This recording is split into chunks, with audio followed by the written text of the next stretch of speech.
All right. Can hear me? Well, good evening, ladies and gentlemen. I, again, want to apologize for sitting through silence watching a PowerPoint webinar. Welcome to the 2016 HSA for America Healthcare Reform Webinar. My name is Justin Brogdon, and I am the National Sales Manager for HSA for America. I know that you guys have been patient watching this short film with no audio. So we're going to try to scoot through this, but make sure that we do touch on all the finer points. If you do have questions, I ask that you please type them in the chat box, and at the conclusion of this webinar, we will go through them and make sure we're answering all of your questions. So we'll take 20 or 30 minutes and briefly review the ins and outs of the new processes associated with health reform. As I'm sure you're all aware, there's been some major changes in health insurance over the last few years. Some of you who are on the line with us, I am certain, are losing your grandmothered plans and some losing their grandfather plans. Others might be feeling a little lost trying to navigate all of these new processes with respect to all of these state-based marketplaces and certainly the healthcare.gov marketplace. We're going to help you protect yourselves against expensive mistakes and avoid the hurdles that many have faced with this new system. So for 2016, the important dates to note here. It's going to begin on Sunday, November 1st, for open enrollment this year, and it's going to run through January 31st. A few important things to remember is that you must submit your application by the 15th of the month to have your coverage become effective the first of the next month. Any application submitted after that 15th date, as you can see here in this diagram, will become effective on the first of the following month. Another important date to note is that the 25th of the month is the deadline to make that first payment on a plan that you've enrolled in. So I can't put too fine of a point on this. If you need to get your coverage in force for January 1, you definitely want to submit your enrollment before December 15th. And I would recommend not dragging making that first payment. I'm going to be incredibly proactive and go ahead and get the first payment made. The deadline to make that first payment, though, is the 25th. One important thing to note, especially if you are enrolling through one of these health exchanges, is that though that deadline is the 25th of the month, the policy that you enroll in will not be issued until that first premium payment is made. So it is really important that you make that as soon as you can to make sure that you have your policy and your ID cards in hand when your policy becomes effective. All right, there's been no shortage of controversy surrounding the Affordable Care Act. There's definitely some pros and cons to it. The pros would certainly be that now no one can be turned down. There's no more exclusions on prior health conditions and more coverage for everyone. And those are certainly big pros. Some of the cons, as you can see here, much higher costs than in the past. Smaller doctor networks. We're seeing the PPO network kind of entering this extinction in a lot of ways, and when PPOs are available now, they come at a considerable cost. And lastly, there are a lot fewer plan choices than what we've had in the past. So where do we start? The first thing to understand is that the plans are separated into different metallic tiers based on their cost and benefit levels, ranging from bronze to platinum, as you can see here. With a bronze plan, you're talking about a lower monthly cost, higher out-of-pocket liability, and fewer benefits. With most bronze level plans, you're going to have very, very, very, very light prescription benefits, if you have any prescription benefits at all before meeting the deductible. The next would be the silver level plans. And these silver level plans are typically the best value of cost versus benefit. You're going to find that those are plans that are going to give you the most bang for the buck in terms of what you're getting on the front end in terms of copays, if that's important to you, and advanced benefits before the deductible's met. And it's also going to be at that kind of medium price point. Next, you're going to have your gold level plans. Now, these are expensive monthly but have lower exposure. These plans are a great option for someone who has major health care or prescription needs. So, if you're in a situation where you are being treated or you're dealing with a health issue currently, or you have an ongoing maintenance health need, a gold level plan very well could be the best option for you when you consider what you're going to pay each month and how your prescription benefits are going to be factored into that, and really your overall cost when you take a big snapshot of that for a full year. Oftentimes for people who are using a lot of health insurance and health care, a gold level plan is in their best interest. And the last one is going to be the platinum level plans, the Cadillacs. Most expensive plans on the market, but often have no deductible and very, very robust benefits built into them. So if you're used to the kind of concierge group health benefits that a lot of our clients that we're talking to these days are coming off corporate benefits, and they're used to these very robust plans, and these platinum plans are a perfect fit for them. So there is a fifth plan option called a catastrophic plan. These plans are available to the under 30 crowd and for those with hardship exemptions. The coverage is going to be similar to many of the bronze level plans, but it's also going to include 3 doctor visits at a copay for you. So for an ACA compliant plan to be compliant, it must include coverage for certain preventive health benefits. These are known as the 10 Essential Health Benefits, or EHBs, and they include ambulatory patient services, emergency services, hospitalization, maternity and newborn care, which has not been something that's been included in every plan in the past, mental health and substance abuse treatment, prescription coverage, rehabilitative and habilitative services and devices, laboratory services, preventive and wellness services and chronic disease management, and lastly, pediatric services. So you're going to see these a whole lot as you're looking around at the different plan options. Just know that that's when you see EHBs and EHB deductible, that's what they're talking about, these benefits. Now let's discuss the plans a little bit. So there are a few distinct types of plans within the metallic tiers. The first one that we're going to take a look at, as you can see here, are the traditional copay plans. So with copay plans, you're going to have doctor and prescription copays, so that you're going to pay the same amount every time you go to the doctor and every time you fill a prescription. It takes out the guesswork. And a lot of folks who are used to having, as I mentioned, group benefits are really used to having these copays. They're very comfortable with them. Also, something that I see a lot of my clients who have young children who are prone to injuries and find themselves going to the doctors a whole lot, they're going to lean towards these types of plans as well. They're going to have a wide range of deductible options. They're ideal for people with maintenance health needs as well, as I just mentioned earlier. The great thing about them is that you know what to expect when you use the coverage, when seeing a doctor or filling a prescription. Your preventive care is covered 100%, not subject to the deductible or any coinsurance or your out-of-pocket maximum. And so that's the copay plans in a nutshell. For people who are used to carrying this type of coverage, it's a great option for them. As many of you, and I would imagine probably all of you know who are on this line with us, we here at HSA for America are the foremost experts on HSA qualified health plans. So that would be the other type of plan that we're looking at, HSA qualified high deductible health plans. Now you're going to see some plans that are high deductible health plans that aren't HSA qualified. Maybe we certainly run into situations where those are the best fit for our clients' needs as well.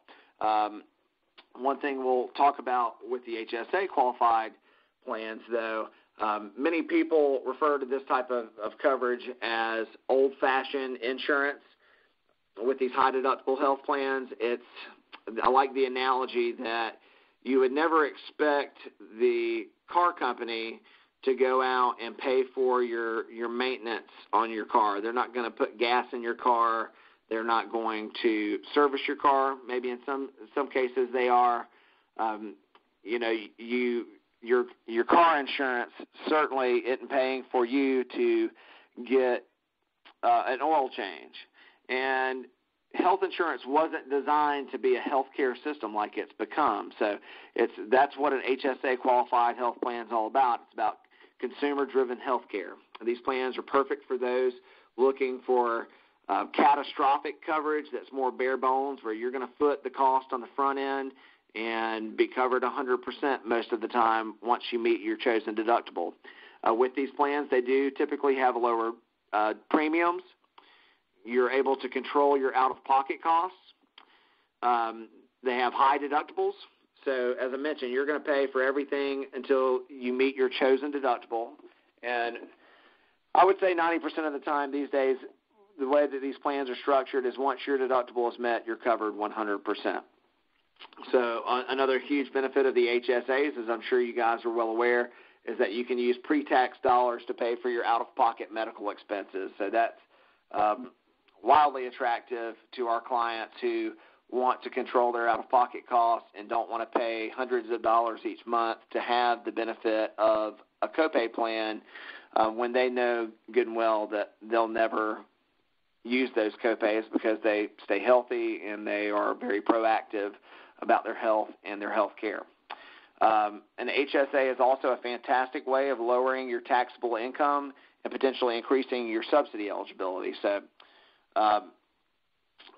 fantastic HSAs. You know, one of the biggest changes that we're seeing now is really how your premiums are calculated. Now, a big change is that they're just flat out, in a lot of situations, twice as much as they used to be. The reason for that is, as of January 1st, 2014, health insurance rates could no longer be based on risk and can only vary based on age, residency, and tobacco use. So you can't be denied coverage. You can't have your coverage excluded for any specific health condition, nor can you be charged a higher premium due to any kind of past or current health issues. And there's some really great things there. It's afforded a lot of people in this country to get health insurance who weren't able to get it previously because of ongoing health conditions. So someone who maybe had type 2 diabetes or who had suffered a heart attack at some point, those people were unable to get health insurance. So it's certainly a big win for them to be able to get coverage in place now and not have their health history held against them. But as a result of this, to no one's surprise, it's had an adverse effect on the cost of carrying health insurance.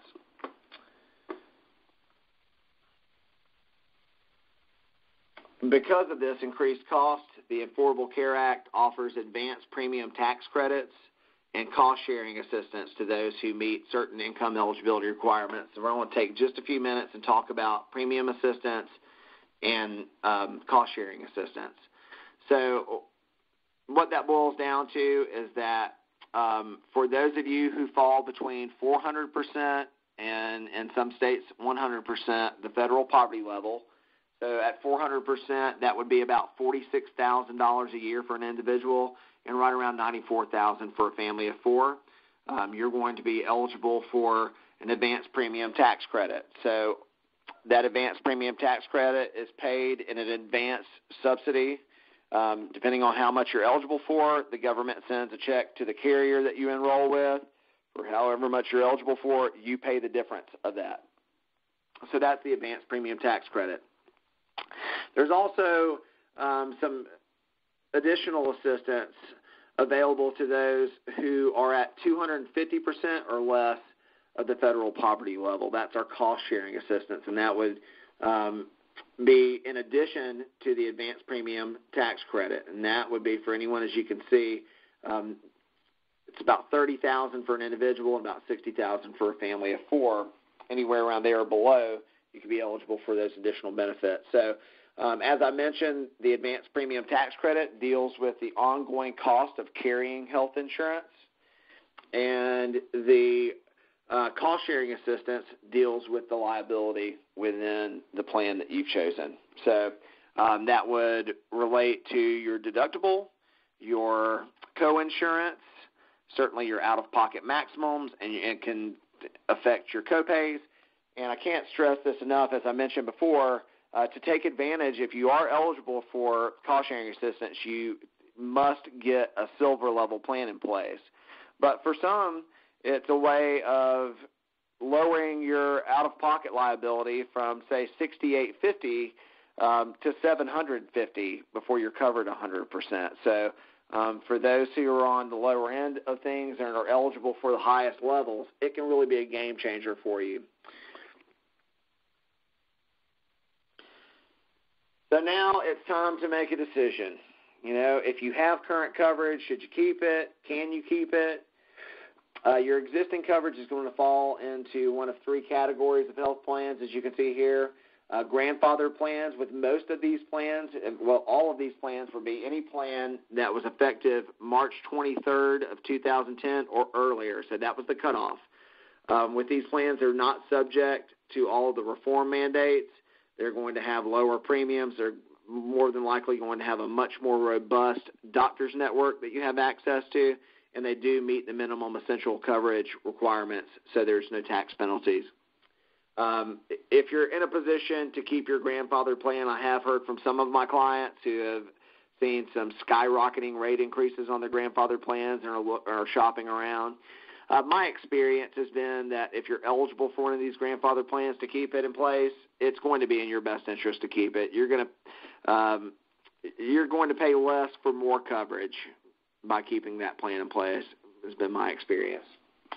The next plans we're going to look at are the grandmother plans, and a lot of these plans are terminating this year. I know in Colorado and in Georgia, the grandmother plans are going away. So this would be anything purchased between March 24th of 2010 and October 1st of 2013. Many of the features of these plans are similar to the grandfather plans: lower premiums, no tax penalty, and as I mentioned, with some of these plans, you potentially keep your current plan in place through December of 2017. It's going to vary by state and certainly by insurance carrier as well. And lastly, that is going to be all of you who currently have ACA compliant plans that you've either purchased through a federal or state health marketplace or gone directly to the carrier and gotten that plan in place. With these plans, it can vary state by state, but many of them will auto-renew if you do nothing.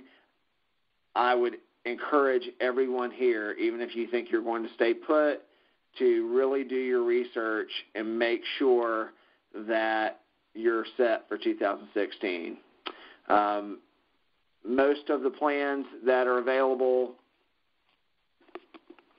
that you have in place now that are ACA compliant plans, they're going to renew at the new offered rate. So in years past, when you got a health insurance plan in place and you made your first payment, the policy became effective, and on your year's anniversary date, you got a little nudge for inflation, you're a year older, and, you know, the trend was to keep those plans in place for 3 or 4 years at a time before you felt like going back through that whole tedious underwriting process. Well, now what we're seeing is because all the new plans renew on January 1 at the new offered rate, most of our clients are shopping around every year, and it's in their best interest because the coverage is guaranteed issue, and really it boils down to getting the most bang for your buck. And also the doctor networks are changing considerably, so making sure that the doctors that you see, you'll continue to be able to see with your new plans or with your current plan, as we found in a lot of situations.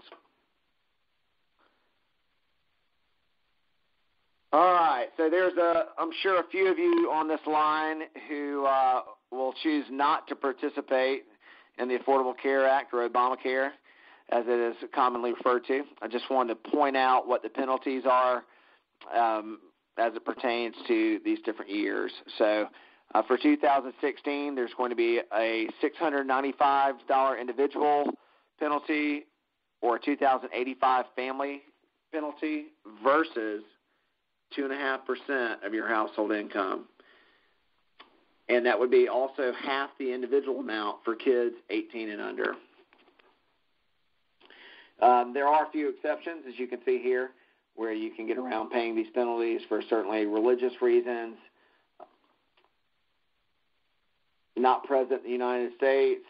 If you're in prison, I don't think health insurance is going to be something you're going to be focused on. If you're unable to pay for coverage that's more than 8% of your household income, you can get an exemption with that as well. And as you can see the rest of them, well, if you have any questions on the exemptions, be sure to put them in the chat box. So that's healthcare reform in a nutshell. So here's what you should expect moving forward during open enrollment. I would encourage everyone to be proactive.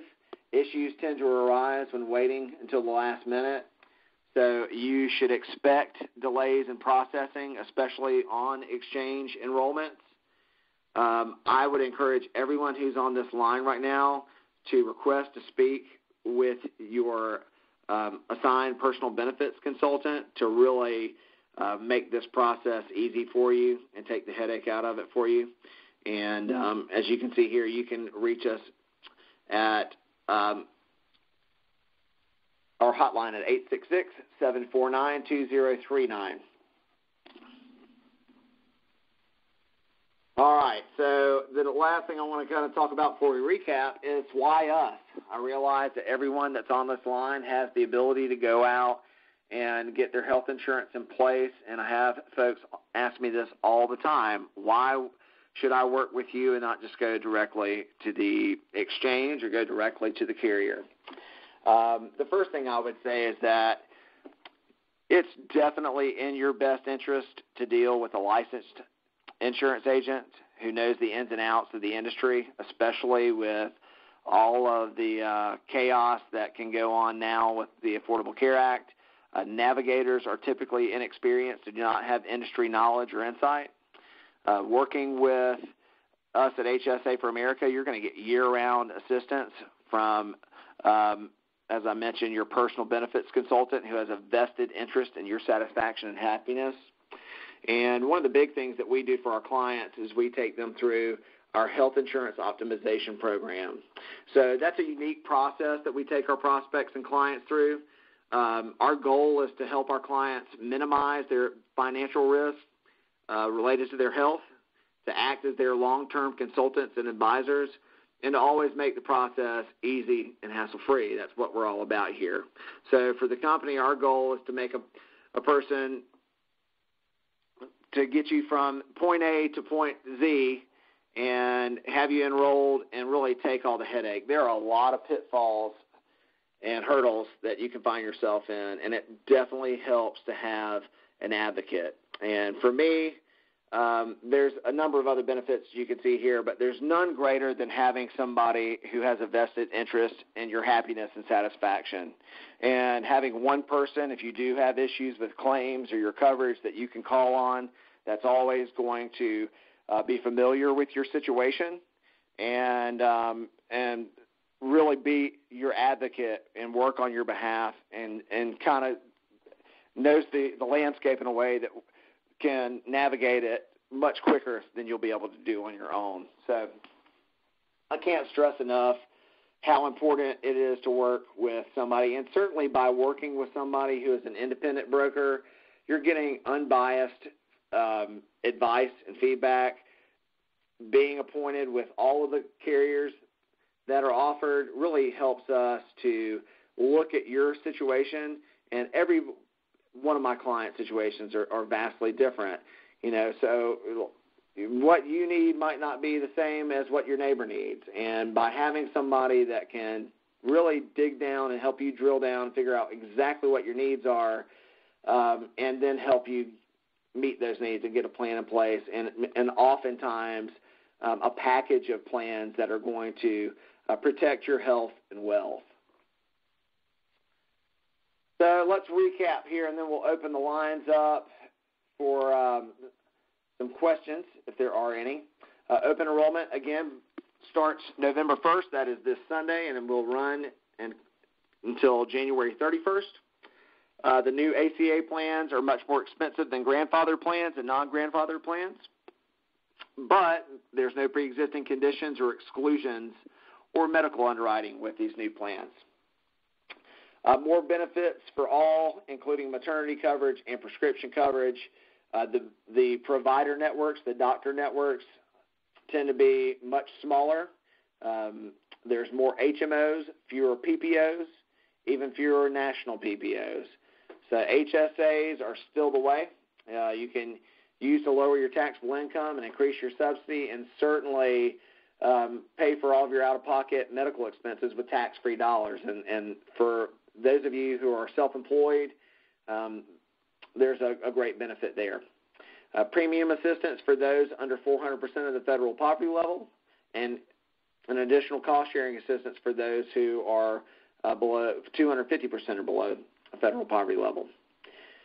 Submit your applications by the 15th of the month to have an effective date of the 1st of the next month. I cannot stress this enough. I cannot tell you how often we find on the 15th of the month we are working until midnight trying to get these applications submitted, but you can just never get them all submitted. So don't wait to the last minute. Be proactive. Issues will arise, and lean on your advisor to really make it hassle-free on you and take advantage of the services that we offer here for free. So that is going to conclude the 2016 HSA for America Health Reform Webinar. I'm going to check the chat box now and see if we have any questions.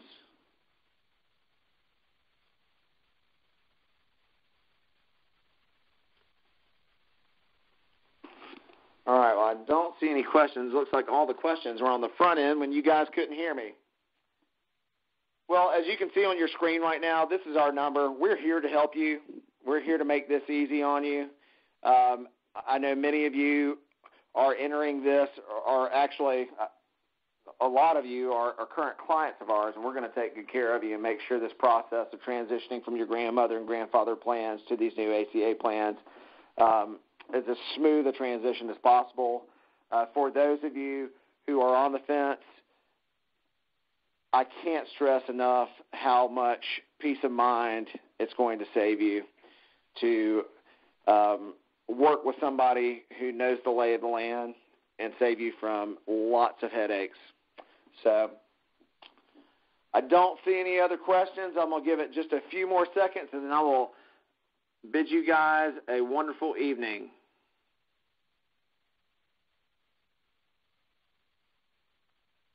All right, guys. Well, thank you so much for joining us for our 2016 HSA for America Healthcare Reform webinar. If you have any additional questions, please reach out to us. As you can see, sales help at hsaforamerica.com. We're here 24 hours a day to help you in any way that we can. Thanks, and have a great evening.